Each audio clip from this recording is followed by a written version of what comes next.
Dear students, हमारे आज के लेक्चर का टॉपिक है Elizabethan audience and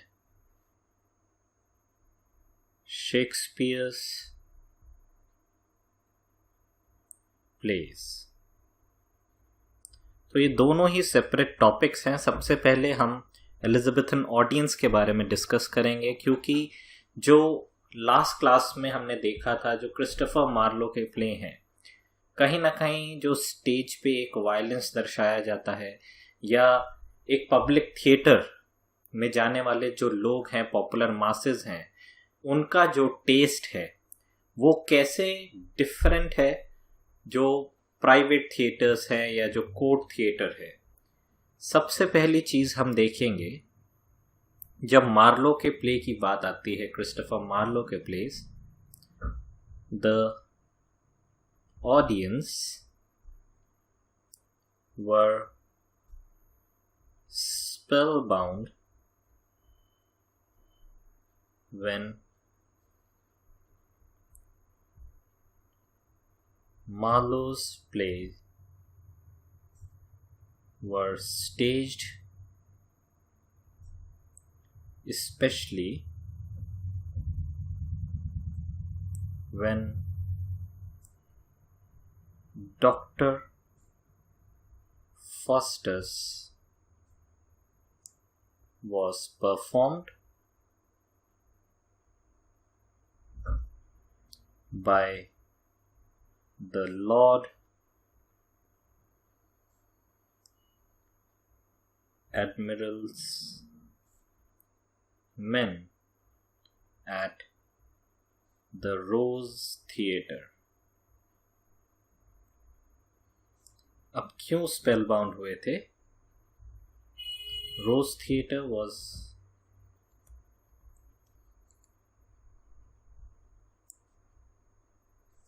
which was a public theatre.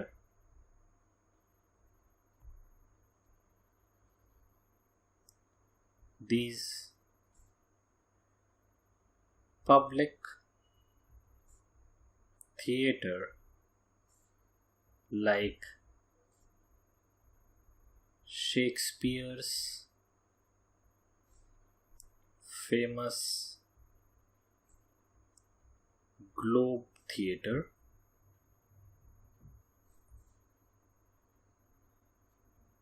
had the capacity to accommodate 2,000 spectators for a single performance।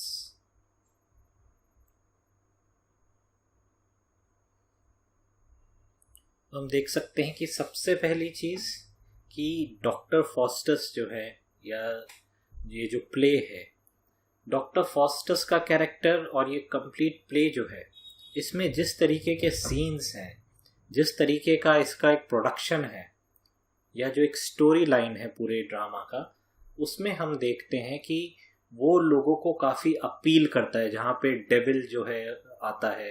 एक इंसान जो है वो डेविल के साथ पैक्ट कर रहा है, कहीं ना कहीं जो उस थिएटर में बैठे लोग हैं, जो पब्लिक थिएटर में बैठे लोग हैं, जो कॉमन मासेस है, और उन कॉमन मासेस का सेंटिमेंट्स, उन कॉमन मासेस का एक रिलीजन के प्रति जो एक फीलिंग है, वो सारी चीज़ें हम देखेंगे कि डॉक्टर फॉस्टस में कहीं ना कहीं डॉक्टर फॉस्टस उन रिलीजियस लिमिट्स को, बॉन्ड्स जो हैं, उनको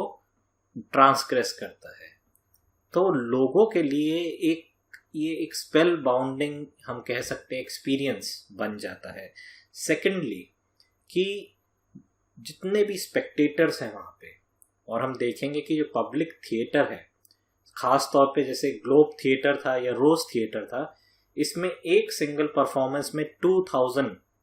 ऑडियंस बैठ सकते थे। तो 2,000 ऑडियंस जो एक प्ले देख रहा है,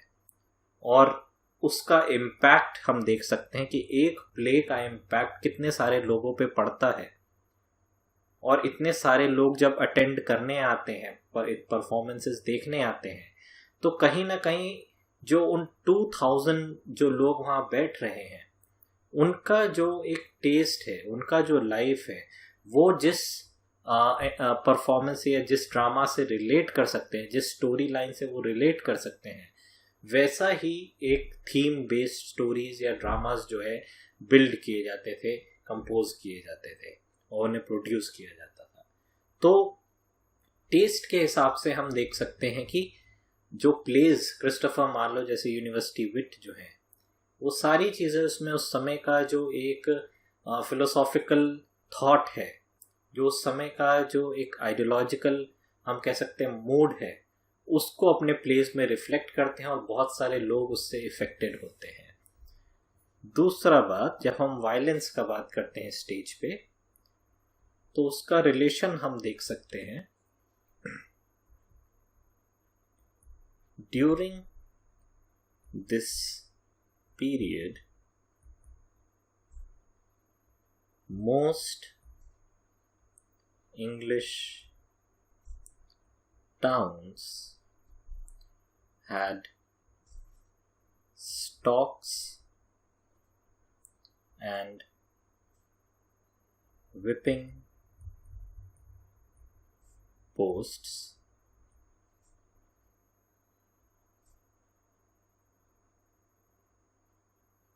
and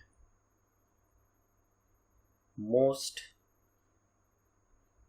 petty criminals, drunks, frauds,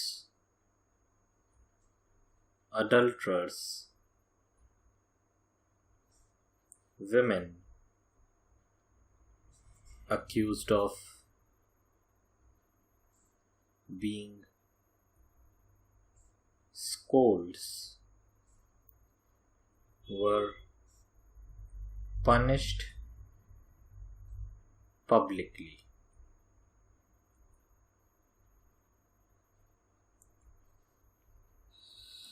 And public beheadings and hangings were common spectacle. तो इससे क्या समझ आता है हमें कि हम जितना समझते हैं, जितना एक हिस्टोरिकली जिस तरीके से जितने भी हिस्टोरियंस आए हैं, कुछ हिस्टोरियंस ने एलिजाबेथन टाइम पीरियड को या इस समय का जो इंग्लैंड का एक ग्राउंड रियलिटी है, उसको कहीं ना कहीं हम देखेंगे कि उसको उस रियलिटी को कहीं पे भी हिस्ट्री बुक्स में लिखा नहीं गया है। हम इस टाइम पीरियड को जानते हैं एलिजाबेथ के नाम से, एलिजाबेथ जो क्वीन है उसके नाम से। हम टाइम का जो एक देखेंगे कि रिप्रेजेंटेटिव जो है वो एक क्वीन है, किंग है, जो पावरफुल पोजीशन में है। तो कहीं ना कहीं हिस्ट्री जो है पावरफुल लोगों के ही बारे में या उनके ही नज़रिए से जो दिखाना चाहिए, जो दर्शाना चाहिए, वही हिस्ट्री बुक्स में भी हमें दिखाई देता है। लेकिन एक अगर हम ग्राउंड रियलिटी से हिस्ट्री को समझने की कोशिश करेंगे कि लोगों की क्या हालत थी, जो उस समय हम देखते हैं कि हम किंग्स के बारे में पढ़ रहे हैं, क्वींस के बारे में पढ़ रहे हैं, एरिस्टोक्रेट नोबल्स के लिटरेचर पढ़ रहे हैं, लोगों का उस समय क्या हालत है और उस समय का जो हम देखेंगे कि लोग जो क्राइम्स करते हैं उस उनके लिए क्या पनिशमेंट या किस तरीके के एक्ट्स को क्रिमिनल माना जाता है, वो हम देख सकते हैं कि जितने भी इंग्लिश टाउन्स थे, जितने भी बड़े बड़े टाउन्स थे इंग्लैंड में, वहाँ पे स्टॉक्स और विपिंग पोस्ट जो है बनाई गई थी।